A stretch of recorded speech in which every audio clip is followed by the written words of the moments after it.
원래 이제 주가는 이제 한 6개월 정도 선반영하기 때문에 제가 보기에는 한 6개월 정도 있으면 반도체 시장은 좋아질 거거든요. 물론 이제 확실한 회복은 아니겠지만 6개월 정도. 예, 어느 정도 이제 좋아진다고 봅니다. 그 근거가 뭐냐면 최근에 보시면 이제 오늘은 세종대학교의 권영하 교수님을 모시고 이야기를 나눠보도록 하겠습니다. 교수님 안녕하세요. 예, 안녕하십니까. 예, 반갑습니다. 네, 교수님 셀프 소개 한번 부탁드리겠습니다. 예, 제 이름은 권영화라고 하고요. 웅달 책방에는 종종 출연했고요. 그 다음에 제가 하고 있는 거는 지금 세종대학교 지금 이제 반도체 비즈니스 MBA 과정 제가 맡고 있습니다. 그래서 내년 3월부터 개원을 하는데요. 학생들도 좀 모집 중에 있고요. 그 다음에 여러 가지 이제 커리큘럼이라든지 이런 것도 좀 짜고 있고요. 좀 준비 작업을 좀 하고 있습니다. 조만간에 3월 달에 이제 개원을 할 예정입니다. 아, 네. 그래서 여기 이미지로 지금 아마 나가고 있을 텐데 그럼 언제부터 신청을 하는 건가요? 지금 이번 달 30일부터 해가지고요. 2월 3일까지 지금 접수가 들어가거든요. 네. 그럼 기간이 길지는 않네요. 예, 길지는 않습니다. 최근에 이제 반도체 관심 있는 사람들이 많기 때문에 많은 사람들이 지원을 할 것 같아요. 그래서 저도 이제 기대가 많이 되고 있고요. 그 다음에 또 많은 학생들이 지원할 걸로 기대를 하고 있습니다. 네. 그래서 많은 분들 반도체에 관심 있으신 분들은 많이 지원해 주시면 좋을 것 같고 반도체가 또 4차 산업혁명의 쌀이라고 또 불리잖아요. 그렇죠. 그래서 또 공부하시는 만큼 앞으로 또 얻어가시는 것도 많지 않을까 싶습니다. 그러면은 교수님 오늘 또 한번 질문을 드려보겠습니다. 지금 반도체 산업이 힘든 시기를 보내고 있습니다. 그래서 어떤 분들은 지금 투자해야 된다. 그렇습니다. 또 어떤 분들은 너무 힘들다. 예. 이렇게 갈리는데요. 교수님은 좀 어떤 관점으로 보고 있으신지 궁금합니다. 일단은 보니까 최근에 이제 주식 투자하는 게 보니까 개인 투자자들은 많이 좀 빼고 있어요. 그러니까 워낙 이제 길게 이제 불황이 오고 그다음에 주가가 오르지 않다 보니까 약간 지친 것 같아요. 그래서 많이 빼고 있는데 그나마 다행인 거는 이제 외국인 투자자들이 좀 투자를 하고 있습니다. 계속 사고 있군요. 그 왜 그러냐면 주요 원인이 뭐냐면 이제 지금 이제 삼고지만 그나마 좀 다행인 게 뭐냐면 최근에 보시면 이제 환율이 좀 떨어지고 있어요. 하다 보니까 이제 싼 가격에 이제 한국의 주식을 살 수 있는 거죠. 조금씩 이제 투자가 늘어나고 있습니다. 앞으로 아마 환율이 더 떨어지고 하면은 이제 더 많은 투자자들이 아마 몰려들 것 같습니다. 그러면은 상승기는 좀 언제쯤으로 이렇게 예상하세요? 그거는 좀 봐야 되는데요. 일단은 제가 보기에는 반도체 시장이 좀 좋아야 돼요. 일단은 지금 상황 보시면은 3고 지금 아직도 진행이 되고 있기 때문에 쉽지는 않은 상황입니다. 3고가 뭐냐면 금리, 환율, 물가 이렇게 세 가지를 말하는 거거든요. 이 세 가지가 안 좋기 때문에 반도체도 마찬가지로 그런 경기의 영향을 많이 받고 있습니다. 특히나 또 이제 우크라이나 있잖아요. 그 전쟁이 아직 끝나지 않았습니다. 생각보다 많이 진행되고 있는데 오랫동안 그게 끝나지 않는 이상 또 불확실성이 크기 때문에 그런 위험도 좀 있고요. 그 다음에 또 뭐 중국도 마찬가지로 지금 이제 코로나 많이 이제 번지고 있지 않습니까? 뭐 작년에도 그랬지만 이제 봉쇄도 많이 했어요. 하다 보니까 이제 시장이 많이 죽는 그런 상황도 있었고요. 또 그런 상태가 또 언제 또 발생할 수 있다는 거죠. 그러면 이제 수요에 어떤 어려움이 또 이제 생기는 그런 과정이 또 되는 거죠. 하다 보니까 이제 그런 불확실성이 어느 정도 거쳐야지만 어느 정도 시장이 좋아지지 않을까라고 생각을 합니다. 그럼 만약 교수님께서 지금 여윳돈이 있으시다고 하면 이 반도체 산업에 투자를 하시겠나요? 안 하시겠나요? 저는 장기적으로 보면 한다고 봅니다. 지금 많이 떨어졌지 않습니까? 원래 이제 주가는 이제 한 6개월 정도 선반영하기 때문에 제가 보기에는 한 6개월 정도 있으면 반도체 시장은 좋아질 거거든요. 물론 이제 확실한 회복은 아니겠지만 6개월 정도. 어느 정도 이제 좋아진다고 봅니다. 그 근거가 뭐냐면 최근에 보시면 이제 메모리가 작년 하반기부터 정확히 말하면 이제 4분기부터 이제 안 좋아지기 시작했는데요. 보통 이제 메모리는 이제 주기가 좀 있습니다. 그 주기가 보통 이제 3년이나 4년 정도 그 주기로 오는데 그 시점에 딱 맞는 거죠, 지금. 그런데 보시면 이제 예전에도 1년 안에 이제 회복이 됐거든요. 그런 것도 있었고, 그 다음에 또 최근에 이제 시장이 안 좋다 보니까 삼성 같은 경우에 많이 이제 타격을 입었어요. 마찬가지로 이제 SK도 마찬가지인데 그 타격을 입은 게 뭐냐면 이제 메모리 쪽이에요. 메모리 같은 경우에 지금 상당히 많이 이제 안 좋습니다. 상황이. 특히나 SK는 거의 95%가 메모리거든요. 삼성도 마찬가지로 한 80% 이상이 이제 메모리 쪽입니다. 하다 보니까 메모리가 너무 이제 시장이 안 좋기 때문에 영향을 크게 받는 거죠. 나름대로 이제 시스템 반도체는 그렇게 나쁘진 않습니다. 물론 나쁘지만 메모리처럼 나쁘진 않거든요. 어느 정도 선방을 하고 있어요. 근데 메모리는 지금 여러 가지 이제 수요가 꺾이고 있기 때문에 그런 상황 때문에 마찬가지로 이제 팔 수 없는 상황이죠. 특히나 보시면 알겠지만 SK도 그렇고 삼성도 마찬가지로 재고가 엄청나게 많아요.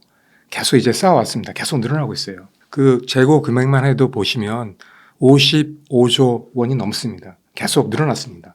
그리고 삼성 같은 경우에는 얼마 전까지만 해도 감산하지 않는다라고 얘기를 했잖아요.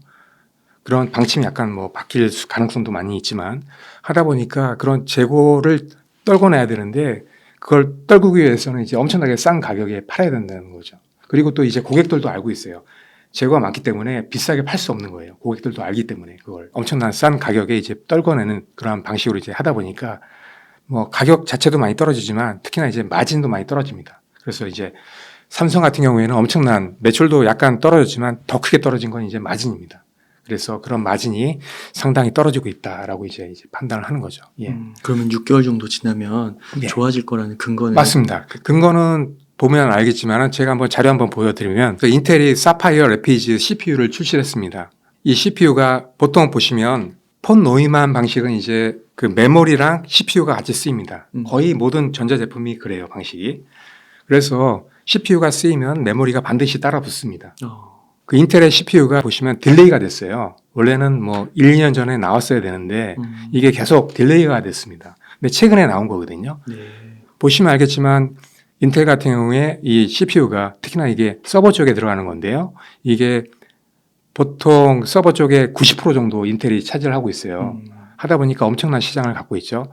그런데 이 CPU가 늦게 나오다 보니까 삼성도 그 메모리를 팔 수 없는 거예요. DDR4는 팔 수 있지만 DDR5를 팔아야 되는데 못 팔고 있는 거예요. DDR5가 먼저 나왔어요? 이거보다 먼저 나왔죠. SK가 약간 먼저 나온 것 같고요. 그래서 이제 거의 보시면 한 2년 가까이 전에 나왔거든요. 그걸 내놓고도 이제 팔지 못한 거예요. 왜냐하면 CPU가 그렇구나. 없기 때문에. 네. 근데 이제 이게 나온 거예요. 그리고 보시면 알겠지만 최근에 데이터 센터 쪽에 상당히 늘어나고 있어요. 수요가. 최근에 보시면 알겠지만 국내도 마찬가지로 최근에 카카오도 이제 다운되면서 상당히 뭐 3배 이상 증설을 하겠다 이런 얘기도 하고 있고 또 해외적으로도 보시면 데이터 센터가 증설을 하고 있습니다. 그래서 보면 그 데이터 센터 부지도 상당히 가격이 많이 뛰고 있어요, 부동산이. 왜냐하면 수요가 많기 때문에. 네. 이건 이제 국내만 그런 게 아니고 전 세계적으로 어떤 현상입니다. 앞으로도 많이 늘어날 겁니다. 왜냐하면 지금 계속 데이터는 늘어날 수밖에 없거든요. 앞으로도. 4차 산업 되면서부터 모든 데이터는 계속 늘어납니다. 하다 보면 그런 데이터를 만족시키기 위해서는 그 서버를 증설해야 되거든요. 그런 서버가 앞으로도 엄청나게 이제 증설이 된다는 얘기죠. 국내뿐만이 아니고 해외적으로도. 그래서 이 지금 CPU가 나왔기 때문에 이제 팔 수가 있는 거죠. DDR5를. 이게 DDR5는 예. 이 사파이어 레피즈 CPU 같이 예. 그 신형 CPU에 적합한 거예요. 예, 맞습니다. 여기에 맞는 그러한 메모리입니다. 그렇구나. 예. 그리고 또 중요한 게 뭐냐면 이게 가격이 상당히 높습니다. 기존에 있는 DDR4보다 그렇죠. 가격이 한 신제품이니까. 30% 정도 높아요. 그러니까 마진이 계속 높아질 수 있다는 얘기죠. 네. 매출도 마찬가지고. 되게 좋은 소식 같네요. 네, 그렇죠. 그러니까 이게 조만간에 이제 팔 겁니다. 그 시점이 보시면 하반기 정도 될 것 같아요. 본격적으로. 그래서 이제 시장 조사 업체를 발표한 걸 보시면 한 올해 한 28% 정도 팔릴 거라고 얘기를 하고 있어요. 시장이. 예. 그러면은 엄청난 거죠. 이게 그리고 내년에 가면 엄청나게 더 팔리는 거죠. 네. 그래서 결국에는 뭐 70%, 80% 계속 갈 겁니다. 네. 그래서 몇 년 동안은 계속 그런 마진을 가져가는 거죠. 네. 하기 때문에 상당히 어떤 호재가 될 수 있는 거죠. 뭐 SK도 마찬가지입니다. 그러면은 기존에 있던 재고는 어떻게 되는 거예요? 재고는 아마 떨궈낼 것 같아요. 싸게 해서. 예. 그리고 또 그나마 다행인 게 뭐냐면 그 삼성이 이제 감사는 하지 않겠다 이렇게 발표를 했어요. 근데 이제 자연적인 어떤 감사는 어쩔 수 없다라고 말했는데 이게 뭐냐면 기존에 있던 그 DDR4라든지 예전에 구형의 어떤 메모리가 아니고 새로운 메모리를 양산을 하겠다는 거예요. 그러니까 라인을 약간 바꿔가지고 그런 신규 메모리 또 고부가가치의 어떤 메모리를 하겠다 이런 거거든요. 예를 들면 DDR5라든지 그 다음에 HBM 고가 메모리를 하겠다는 거거든요. 그러면 이제 그런 라인으로 바꾸면서 그런 어떤 양산을 못하게 되니까 기존에 있는 게 자연적으로 감산이 되는 거예요. 네. 그러니까 자연스럽게 흘러가는 거죠.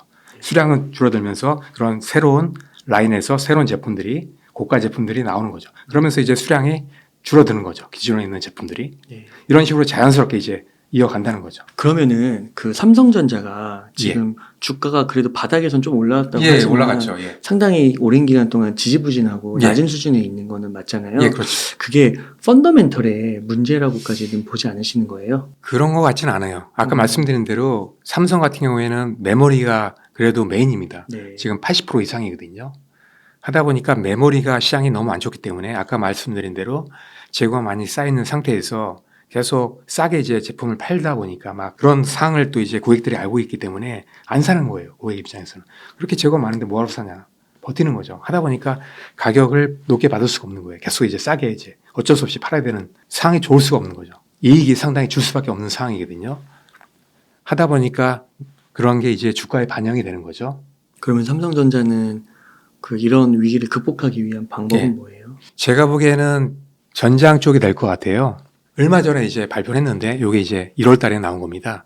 그래서 삼성이 미래 사업은 전장 사업이다 라고 이제 발표를 했어요. 삼성이 전장 사업을 본격적으로 하게 된 게 어떤 거냐면 하만이라는 회사를 인수를 했어요. 그게 언제냐면 2016년도거든요. 좀 됐네요. 이 회사가 원래 오디오 쪽에 유명한 회사거든요. 전 세계적으로 상당히 파워가 있는 회사입니다. 오디오뿐만이 아니고 그 전장 관련해서 거의 모든 제품, 그 다음에 솔루션을 제공하는 그런 회사입니다.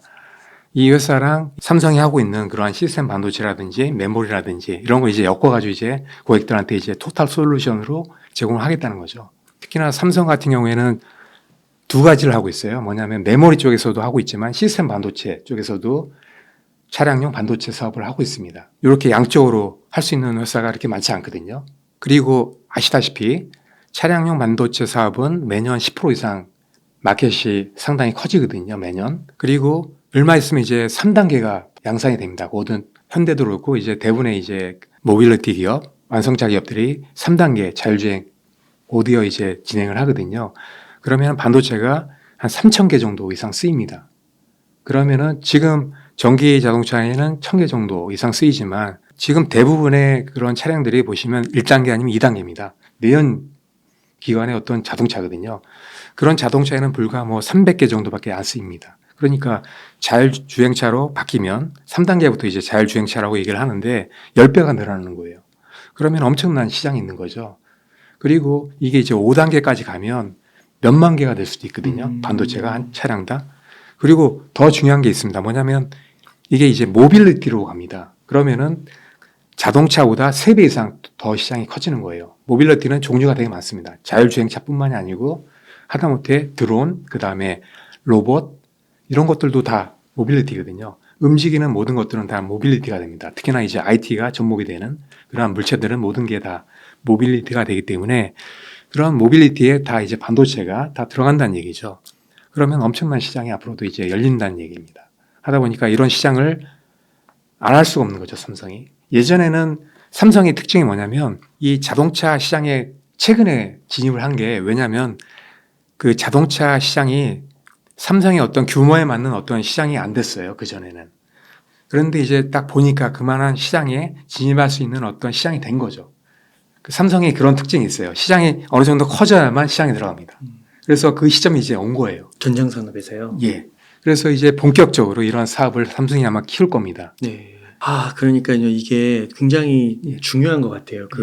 CPU, 서버용 CPU도 나오고, 진짜 인텔이 90% 이상을 차지하고 있으니까요. 그리고 전장 산업도 커질 것 같긴 한데, 이게 주가 증시의 분위기가 이렇고, 주가 흐름이 좋지 않다 보니까, 이게 또 막, 그렇겠지 또 막 이러면서 이렇게 되는데, 이런 미래가 오고 있는 건 확실하다는 거죠. 그렇죠. 그러니까 조금 더 버티면서. 맞습니다. 그래서 제가 보기에는 메모리 쪽은 6개월에서 한 1년 정도 있으면 아마 좋아질 것 같고요. 시스템 반도체 쪽은 1년 이상 가면은 아마 어느 정도 시장이 좋아지지 않을까라고 판단하고 있습니다. 특히나 4차 산업이 성장을 계속 했어야 되는데 갑자기 이제 불황이 온 겁니다. 이런 상황에서 약간 이제 멈칫하는 거거든요. 근데 이게 1년, 2년 정도 지나면 본격적으로 이제 성장 단계에 진입을 한다는 얘기죠. 그러면 반도체가 엄청나게 쓰입니다. 특히나 반도체가 쓸 수 있는 어떤 애플리케이션 보시면 4차 산업에 10개 이상 된다고 보거든요, 저는. 그런 애플리케이션에 반도체가 모두 쓰이는 거예요. 그리고 그런 애플리케이션이 다 기존에는 없던 그런 새로운 시장이 됩니다. 그러니까 반도체 수요는 엄청나게 이제 수요가 커지는 거죠. 조금 더 버티면서 예. 사 모아가면은 이제 기회를 잡을 수 있는데 예. 우리 개인 투자자들은 팔고 있고 좀 아쉽죠. 예. 외국인들은 사고 있고 예. 이게 참 또 한 번에 이게 어떻게 작용을 할지 예. 진짜 이 타이밍에서 정말 또 올라가면은 얼마나 예. 억울하겠어요. 그렇죠. 지금 예. 2년을 참았는데 그러게요. 예. 그래도 좋은 이런 비전을 좀 제시해 주셔가지고 좀 용기를 지금 가지고 계신 분들은 조금 더 버티면 된다. 예. 그런 마인드를 좀 심어주셨습니다.